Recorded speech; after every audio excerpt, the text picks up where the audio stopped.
Welcome to Speakernomics, the official podcast of the National Speakers Association, brought to you by Leadership Books. I'm Kenneth Kinney, but friends call me Shark. And like you, I'm a professional speaker, and I love listening to Speakernomics. It's the professional speaker show that will help you thrive and grow a speaking business so you too can change the world, one keynote session, workshop, and speech at a time. And on this episode, we're going to speak with the legendary Don Hutson. Don is a Hall of Fame speaker, a past president of NSA, the recipient of the Cavett Award, the CEO of U.S. Learning, and the author of 2 Wall Street Journal and New York Times best-selling books.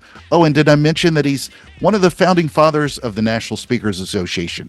Don, welcome to Speakernomics. You've set the bar low with all those accomplishments. Did you donate blood and save a few puppies before we got on here? How are you today? I'm doing great, Shark. Thank you for the nice intro. Absolutely. And Don, like me, is also in Memphis, where everyone knows that our blood in Memphis bleeds barbecue sauce. So to all my speaking friends, are you listening to your audience to stay relevant with a legendary story? We all had to, and I dare use that dirty word, pivot, when describing this, but we all had to pivot to what was relevant after COVID. But now, are you diving into a true area of expertise that helps you stay relevant, not just over the next year or two, but over a long period of time where legends are made? And then before we jump in, make sure to go to speakernomics.com. That's where you can find the tips, insights, and knowledge to help you become a better speaker, build a better business, and get paid to speak. Don, let's dive in. I want to do a little bit of history first. I've heard a little bit about the founding of NSA with a meeting back in 1973 where you each ponied up about $500, which would be nice if membership was that affordable. However, I Google that value in dollars today, and that's about $3,600 out of your pocket in relative terms, which is crazy, which would have been a fair amount to invest at any time. But tell us a little history about the formation of this. And you had also been with the other founding fathers, which I'll basically call a baker's dozen, with Cavett Robert as the chief baker, you, Ziegler, Washington Adams, Jefferson, and so on. I think those last 3 were a couple of hundred years ago. But were you speaking on a pretty regular basis at that point in your career? I mean, I think of the impetus of what drew the group of you together to form this association. Well, thanks for the question, Shark. I will tell you, those were magical days. There's nothing more exciting than the starting of something new that people are fired up about. But to tell you how I got there to 1973, let me tell you, I will admit I was the luckiest guy on the planet, because right out of college, I went to work for a sales training firm owned by Dick Gardner. And I worked for a year and a half, and we had to give speeches to small groups to be able to promote our sales seminars. So I, by necessity, had to become a competent speaker, and it was a tall bar for me because I started off scared to death and incompetent. But Gardner was a good trainer. He gave me a lot of wonderful tips, and I developed some skill and over time developed confidence, some good content. And my first 1,500 speeches were 30-minute freebies in front of 6, 8, 10, 12 salespeople in a stock brokerage firm or an insurance agency or a real estate company or something. And that's where I really learned my craft of speaking. And I started having a few people who liked what I was saying in that asked me to speak at their company meetings for a fee. And that's how it all started. And I've been using Cavett Robert a great deal as one of the speakers on my seminars. And I hired Cavett many, many times. And he was a product I was selling. He was a great friend. He was definitely a mentor. And I can't say enough about how generous Cavett Robert was and how helpful he was to me individually, personally, professionally. That goes way back. So I have total admiration for Cavett and the great vision he had of NSA. And he would not be deterred. He had some people who talk him out of it. They said things like, you know, Kevin, there's no need in promoting this and getting a whole lot of new people into speaking. That's just more competition for us. But he had the bigger pie theory and a great vision for what it could become and how it could really be helpful to our profession. And as usual, he was right. Now, how did I get to that moment in 1973 and earn the right to be there? Well, I've already told you I was lucky as could be to have had everything fall into place for me early in my career.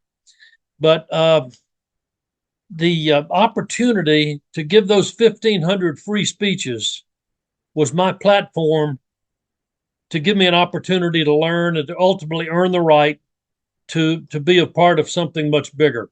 So I made my first fee-paid speech in 1971, 4 years after I got out of college.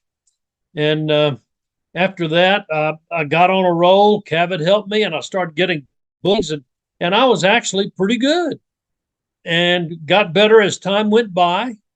But Cavitt's philosophy of starting an essay, he told me over dinner one night, he said, Don, I want you to get ready. I'm going to need you to do some hard work because we're going to get this NSA started. He said, the first president needs to be Bill Gove. He said, everybody loves Bill. Everybody knows Bill. He was just a high visibility, highly competent and entertaining speaker. And he said, I think people will rally around Bill as our first president. Then he said, we need to go for prestige. We're going to get Dr. Carl Winters, who's on the General Motors staff, to be our second president. And that will work well. And then he said, I want you in the chairs to be the third president, because by that time, we're gonna need somebody who is young and energetic and who can inspire people to be a part of it. And he said, I think that's you. So another good break for Don. Chalk that up to the good Lord watching over my crazy self. But interestingly enough, it came together without some hardship, but it all came together, and the history is rich. And I'm thankful for those days and for all that I learned from it, and thankful too that I was able to make a few contributions along the way.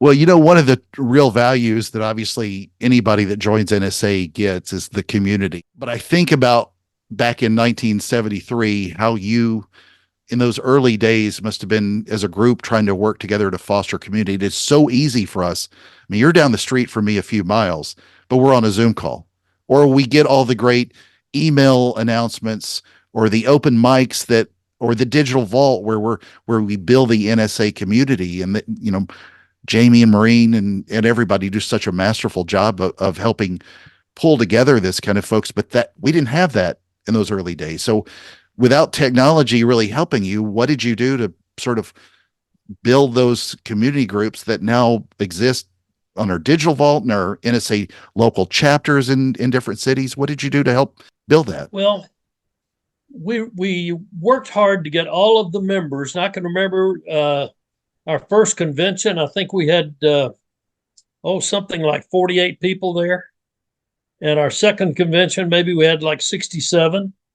And then it became like 280, and then it started growing. But all of those early members, we said, tell your colleagues, tell people in speaking, they got to be a member of NSA. It's our profession. And we came up with some good talking points, and just word of mouth, we were able to spread and grow and get other people interested. And then an interesting thing happened in 1975. We started the positive thinking rallies. And I had the privilege of being the MC the first 2 years. And then I earned my way onto the main platform for another 5 years or so as they continued. But those positive thinking rallies, Shark, were fantastic. We were going all over America, using major arenas of 15, 17,000 people with huge audiences, with Dr. Norman Vincent Peale and Paul Harvey and Cavett Robert and Zig Ziglar and Art Linkletter, and some of those names most of your members watching this will recall. Oh, yeah. And boy, we got a tremendous response to that. And we sold a lot of product, and we helped a lot of people, and it was a real movement. And I asked Cavett one day, I said, Cavett, there are a lot of people in these audiences who are really enamored with what we're doing, and a lot of those people would probably like to at least investigate being in the speaking business. He said, I think you're absolutely right. So at any rate, at those days, we didn't have any real qualifications for membership. You had to be able to fog a mirror and have $75. And that encompasses a lot of people. And boy, we touched thousands of people with those big rallies. And at one point during the rally, as MC, I would say, by the way, all of your speakers on this rally and many others in the speaking profession are members of the National Speakers Association. And if you're interested in speaking, we'd like to invite you to join. Lay your business card right here on the stage, and at the next break, I will gather them and we will be in touch with you. Well, we were able to add thousands of members over a period of several years to our membership rolls. Now, the good news is it got us over a financial hump. It gave us some critical mass, and it was overall a very good thing, even though some of those people never ever became speakers. They were in for a year or two and maybe dropped out. The bad news was maybe there were some people who probably shouldn't have been a member who stuck around for a few years, and maybe they were more of a burden than a resource, but fortunately, those people were few. And overall, it was a great idea to help grow NSA at the time. So that was a helpful deal. And we got the critical mass going. And I think the most members we ever had was somewhere around 5, maybe 6,000 people. And of course, we're less than that now, but we have a more targeted member who is involved in NSA, and that's probably for the best. Absolutely. Well, so let's dive into the meat and potatoes of this. I want to ask you a few questions about your speaking success and guidance for people. Off the stage, what has been the most important skill that you've had to really utilize to build and sustain your speaking business? Well, I've got to say that the answer to that question is relationship building, networking, building your relational capital, staying in touch with people. And over time, you can build a tremendous network in that regard. It needs to be a win. You need to have a good win-win spirit in doing that, not only to get from people, but to contribute to people and what their goals and objectives might be. So, sharing your agenda with others and learning of their agenda. But when Terry and I were about to get married a little over 20 years ago, a girlfriend called her and said, "Terry, I hear you moved out of Chicago." She said, "Yeah, I moved to Memphis. There's this guy down here." She said, "Well, tell me about it." And she told the girl, her girlfriend, a little bit about me. And then the girl asked, "Well, has Don got any money?" And she said, "Well, he's got a beautiful home and he's got some assets. I don't know if he's really rich or not." But she said, "I will say this about him. He is a billionaire in friends." I told Terry later when she shared that story with me, I said, "That might be the best compliment I've ever paid. Thank you." But I do treasure my friends and all of those friendships, the relational capital. I'm very, very careful about ever leveraging that relational capital. But if it's going to be a win-win, I'll do it. But I'd say staying in touch with people. I had a really good habit, which in all my infinite wisdom, I quit doing. But years ago, I would ask clients what their birthday was, and I would send clients birthday cards every year. And I did that for maybe, I'm going to say 15 years. And for some crazy reason, I quit doing it. I don't know why, because it was a really good idea. Because when you stay in touch with people, you keep a little bit of mind share, and they will call you back from time to time to speak or to assist with some training project or something. And that was a good workable idea. But staying in touch with people, I think, is the key to really building those relationships over time. So I've seen people do this in all kinds of verticals. We all have, but especially with speaking, you often see people who get into speaking, let's say they're 30, and then at 35 or 40, they're not relevant anymore. And I'd like to know, how do you go about staying relevant on stage and in the marketplace? Obviously, one of those things is you've been listening to your audience and reading the tea leaves correctly with over 50 years successfully on stage. You see so many people here today and gone tomorrow. So how do you go about building that sustainability, if you will? Well, I'm going to give you two answers. One answer is do your homework and stay relevant with what's going on in today's marketplace.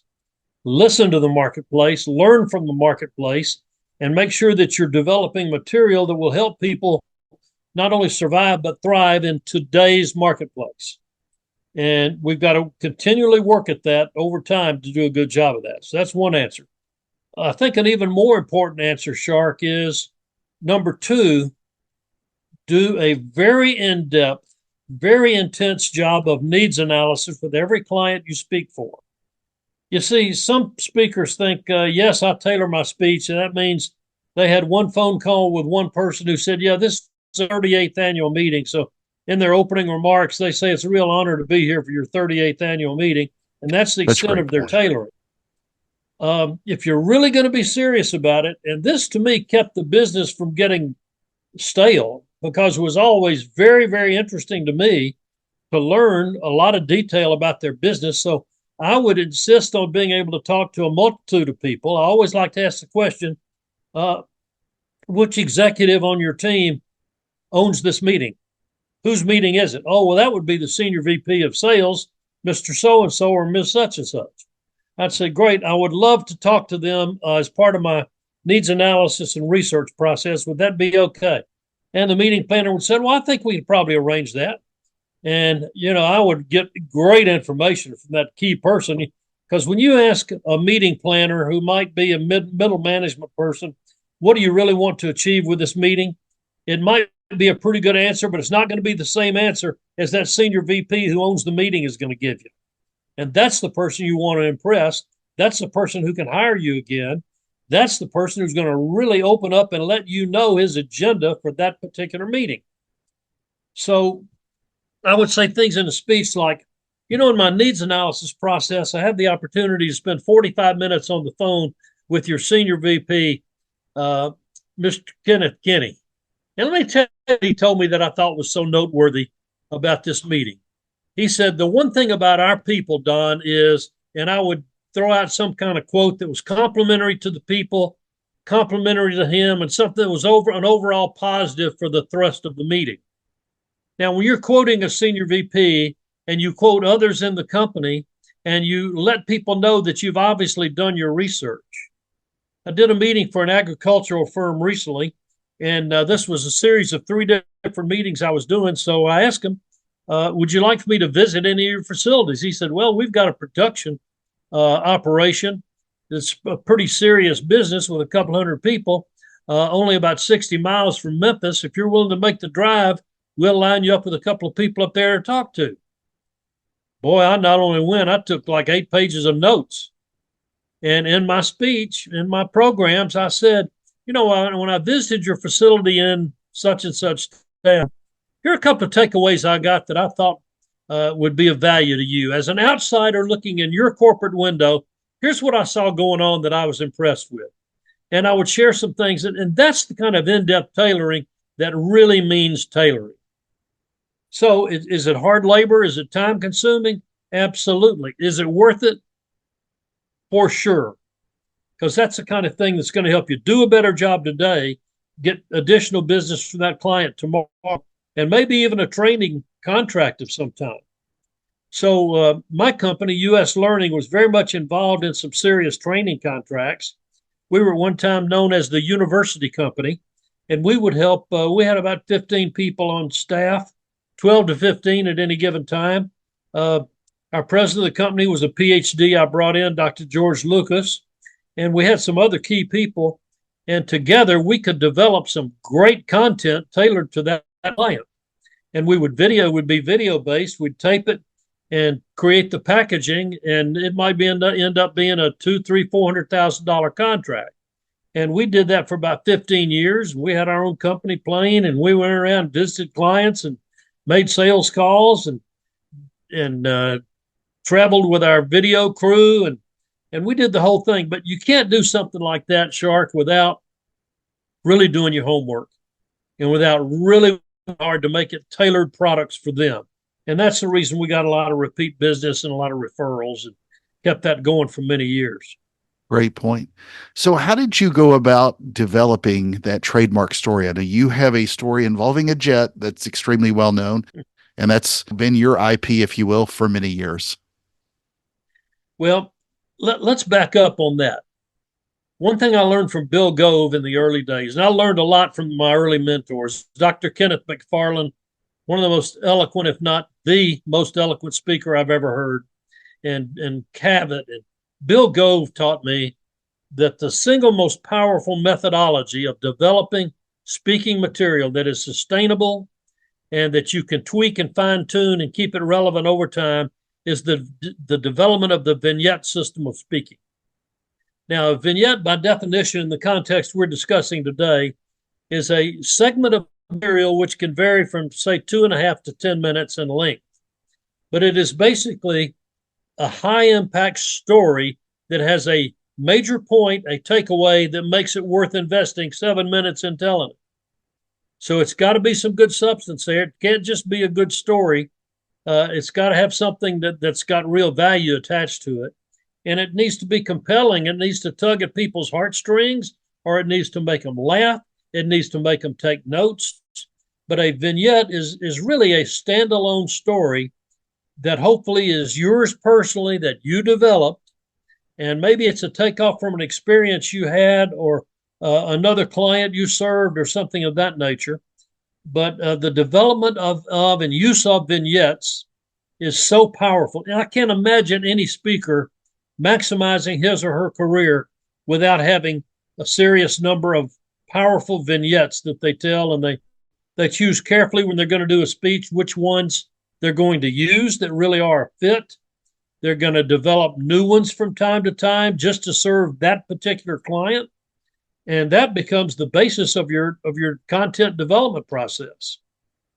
So, having said that, once again, good luck was smiling on me, and I did a speech in, oh gosh, it was maybe the mid-70s for Jockey Underwear Company. And it was an after dinner speech in Chicago with about 800 people in this big ballroom. And boy, it went great. And I got a phone call a month later from a guy who was the president of the firm that was the number one supplier for Jockey. And he hired me to speak for his meeting. But anyway, the vignette goes into the whole philosophy of how he called me, and he referenced things I said in my speech, told me he wanted me to speak for his company and so forth. But the whole vignette's only about 5 minutes, but it was very compelling because it was totally tailored. And it was also something that there was a subliminal sales process in it because it talked about what he did to compel me to make a speech on a day that was not a good day for me and my family. Anyway, that's the essence of it. But I would encourage your viewers to give it a watch if they're interested. Great point. So a question I want to ask you from a previous guest, and you've named off so many, it's just amazing all the speakers you're talking about today. Who are the three people, though, that you admired the most, that basically were the influential captains, if you will, in your speaking business, and help make you want to pay this forward and build out a successful speaking career? Wow. It's hard to cut it down to three. I've already named Dr. McFarland and Bill Gove and Cavett Robert. So that's three, but I'm going to give you three different ones. Okay. Just to kind of add to the mix. One would have to be Zig Ziglar. I met Zig in 1969. He was speaking on one of our programs and then on subsequent programs, and I was so enamored with him. And Zig, like most of us, got better with age, but I was intrigued with him from the very beginning, and we developed a wonderful friendship.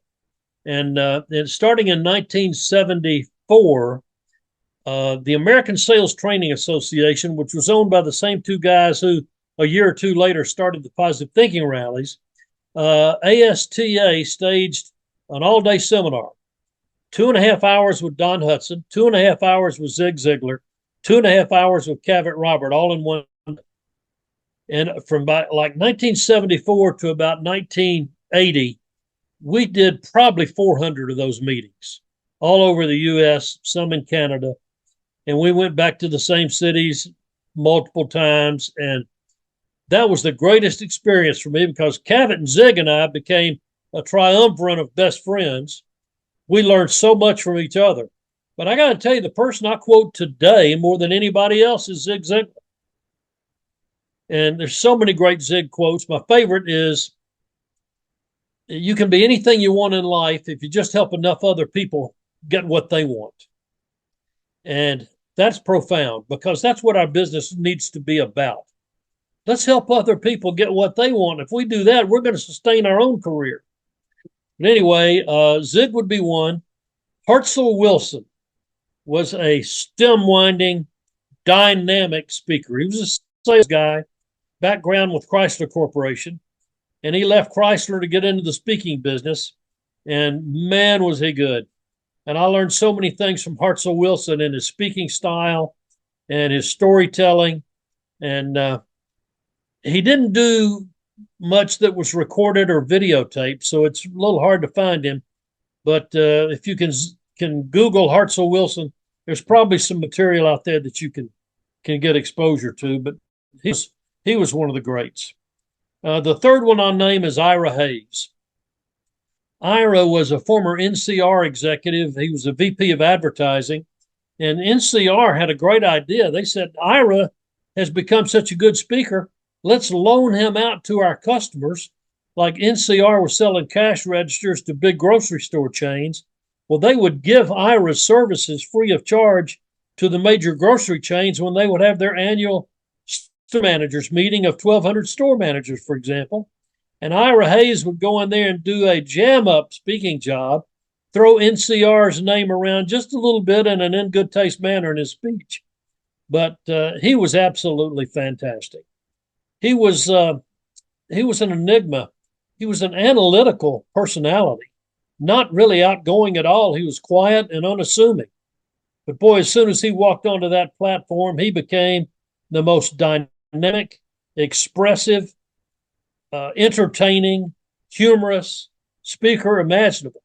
And I really learned a lot from Ira Hayes. So those are some of the names I'd give you. I'm sure there are more, but gosh, I just feel so thankful in telling these stories about my exposure to those people and about my opportunity to get in this business early.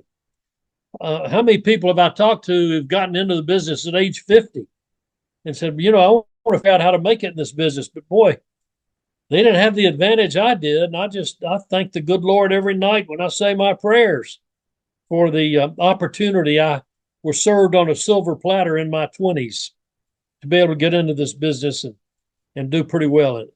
No kidding.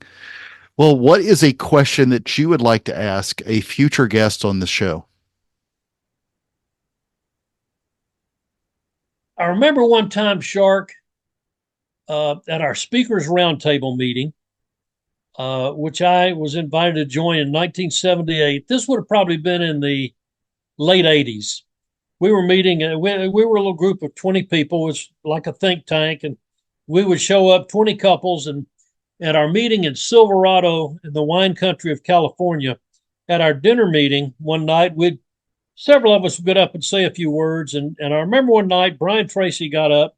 This was all after dinner. He said some entertaining things, but he said, I want to stimulate your thinking and I want to challenge you. I want to ask you, what did you say to your last audience that you spoke to that was compelling, of value to them, that they had never heard before? I thought, wow, what a challenging question. That was compelling, of value to them, and that they've never heard before. That'll make you stop and think. It'll make you become a more diligent researcher of new material. And that's a question I would like to pass along to others to think about and to discuss, because that's a challenge to all of us. It'll help us stay relevant. It'll help us maintain our value to others as a professional speaker. Brian probably wrote another 50 or 100 books based on that kind of advice as well. So like he was churning one out about every week. He was amazing. Well, let's do a quick recap based on Don's legendary advice. Number one, relationship building, networking, staying in touch with people. You can build a tremendous network, but most importantly, treasure your friends, where you'll find yourself a billionaire if you do it right. Number two, listen to the marketplace. Help them survive and thrive in that marketplace, and do a very intense job on needs analysis for what their needs are today. If it's their 38th meeting, it's still the most important meeting of all time right now. It's a different answer with different people and at different times as well. And number three, develop a vignette system of speaking, a segment of material coming from a high impact story that can be compelling, make them laugh, make them cry, make them take a few notes as well. It's developing your story. It's the best marketing material you'll ever get. And number four, I'm going to add a rare number four. I love what you said at the first. We always have to remember that we're earning the right to speak. It's so often that we take for granted when we come up there, but Don opened us up with some great humility. And I might have to adjust the order if we were wearing white shirts here in Memphis, Don. But any closing thoughts before we go get some barbecue and then head back to the stage? Take this business seriously. It's a fun business, but it's more than that. Sure, have fun on the platform. Make sure you're using some humor, be entertaining, but give people some profound content and work hard at your content development, and don't ever stop doing that. Many years ago, there were some speakers that thought they could get away with giving talk number 1 or talk number 2, and it's more sophisticated than that today. And let's make every speech a great experience that we're proud of. Could not agree more. Friends, make sure to join us at Speakernomics.com and let your voice be heard. Thank you to Leadership Books for sponsoring this episode. I am Kenneth Kinney, your host of the National Speakers Association's podcast, Speakernomics, and this has been another legendary and fantastic episode of the show. To everyone listening, thank you for the privilege of your time. And remember, Speakernomics is a podcast where you'll learn to speak, get paid, repeat.